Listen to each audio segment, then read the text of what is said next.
Hey, this is Marcus Washington, MTC Media here at Eagle Bank, where George Mason falls to Loyola Chicago 85-79 in what was a spirited, emotional, highly charged game.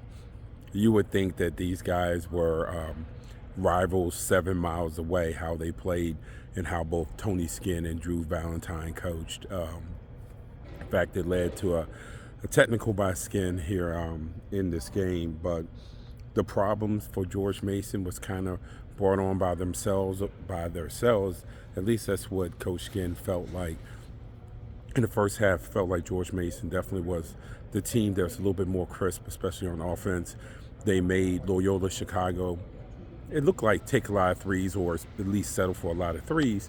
And Loyola Chicago, the Ramblers attempted 19 threes in the first half, only made 6 of them. I felt like that allowed George Mason to get out on the break so much in the first half.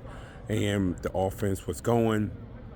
Offense was in a rhythm a lot of times, operating out secondary transition, not going up against a set defense, but sort of like George Washington last night.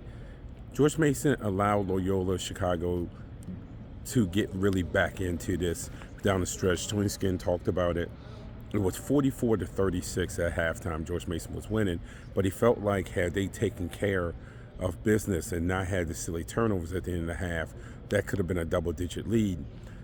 And of course, in games like this, that comes back to haunt you, because in the second half, Loyola did not take as many threes. In fact, they only took 7 threes in the second half, where they made 5 of them, a lot more efficient, because they were really, really getting the ball inside. They were really, really getting the ball downhill. And that led to Sheldon Edwards having a big night, 27 points on 7 of 12 shooting. He was 6 of 10 from 3 and 7 for 8 from the line. You talking about career night. But a lot of that was second half, just getting into a rhythm. And then Philip Alston provided some toughness inside.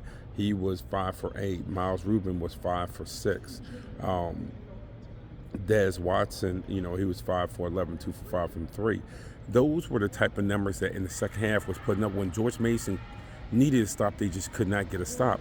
As for Mason, it's tough when you shoot 68.4% in the first half.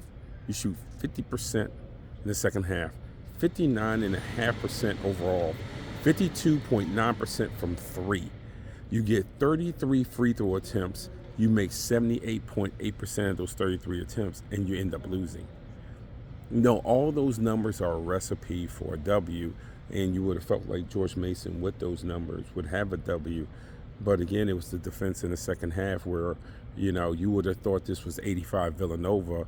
The Ramblers shot 15 for 21 in the second half for 71.4%. I already told you the 5 for 7 from 3. And then they went to the free throw line 19 times in the second half after only going to the free throw line 7 times in the first half. So like I said, change of philosophy, or George Mason just wasn't as efficient, and Loyola Chicago just didn't settle as much, and it ended up being a huge impact on this game. Just a home game that frankly George Mason gave away, because this is a win that you should get.